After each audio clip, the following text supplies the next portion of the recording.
Little did I know.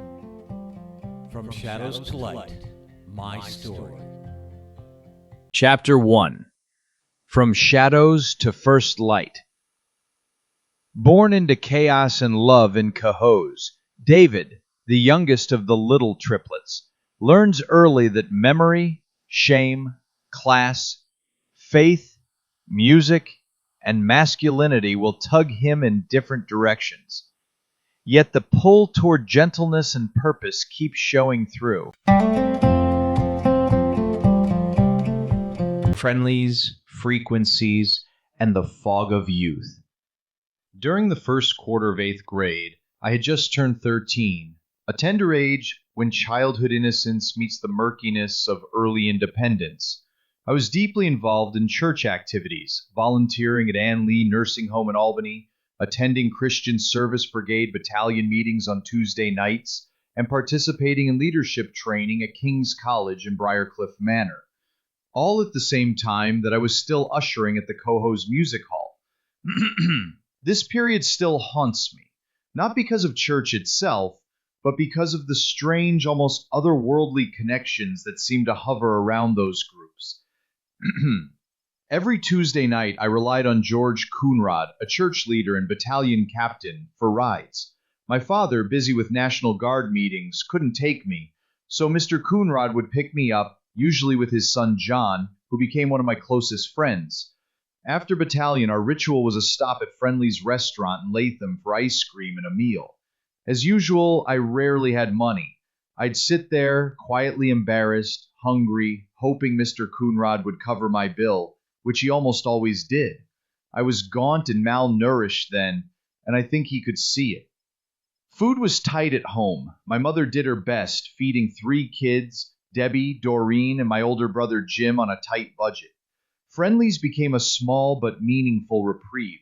But what made those nights so odd were the discussions that unfolded around the table. Joining us were David Krause, an RPI engineering student and brigade leader, Bruce and Dougie Baker, and Thomas Sonneckal. Their conversations drifted into strange esoteric topics, weird science, thought experiments, mind control theories, and recordings from WRPI that supposedly expanded mental capacity. I began listening to those gateway tapes late at night. Then came the leadership conference at King's College, a gathering that remains shadowy in my mind. We slept on the floor in a gymnasium, 50 kids or more, and one night I apparently began sleepwalking and cursing at adult leaders. I'd always been a sleepwalker, but this was something else. The leaders pulled me aside the next day to tell me what I had done, but the memory feels like a dream now, fractured and surreal. Little did I know that this chapter, filled with mind-bending talk, strange tapes, and nights spent half asleep, would feel so foggy in hindsight. Foggy indeed. And here's the curious twist. My paternal grandfather's birth surname was Fogg before he was adopted into the Liddle family. Perhaps this fog I felt back then was more than just metaphorical, a subtle legacy written into my very name. Even my mother, strangely enough, encouraged my connections with these men. Mr. Coonrod, David Krause, the battalion leaders, and my late-night listening to WRPI. In an odd way, it reminded me of much earlier memories when she would visit an older man in Valencia who played peculiar recordings that seemed to echo these later tapes.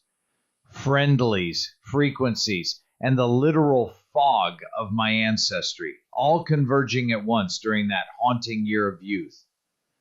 And yet, as murky as those memories remain, they became part of the fog I would eventually navigate and rise above. From shadows to light, this strange chapter, too, shaped my journey. Thank you for spending this time with me, the Pussycat Wizard. These moments we share, whether in shadows or in light, are threads in a much larger story, one I'm honored to tell with you beside me. As always, the journey continues. The next chapter subsection is waiting, and I'd be honored if you'd walk with me a little further down this road. Until then, keep the wonder alive, and I'll see you in the next episode of Little Did I Know.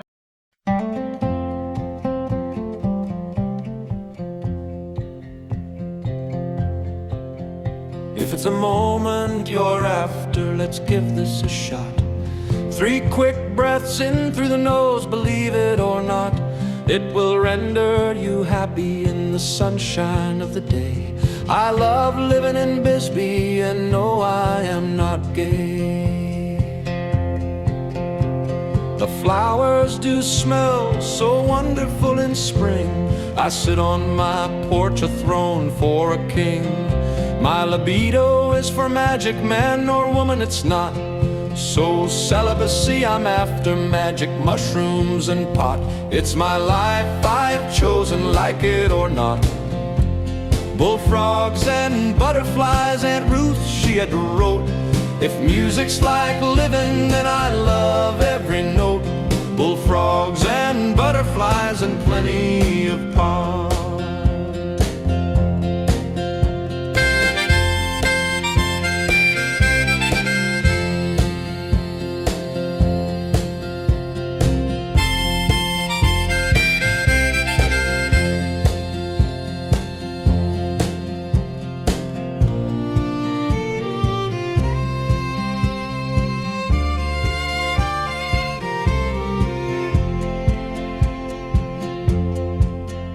In the streets of Cohoes, where I call my home, with Sharon, Debbie, Doreen, James, and William, we all roam.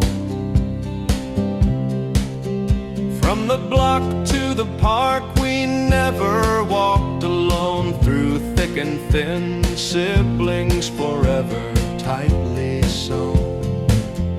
Playing ball in the playground under the summer sun, running through the alleys, feeling free and young where the Hudson River flows. We found our fun. Cohoes, the small town where childhood begun. I sit on my porch, a throne for a king. My libido is for magic, man or woman it's not. So celibacy, I'm after magic mushrooms and pot. It's my life I have chosen, like it or not. Bullfrogs and butterflies, and Ruth, she had wrote, if music's like living,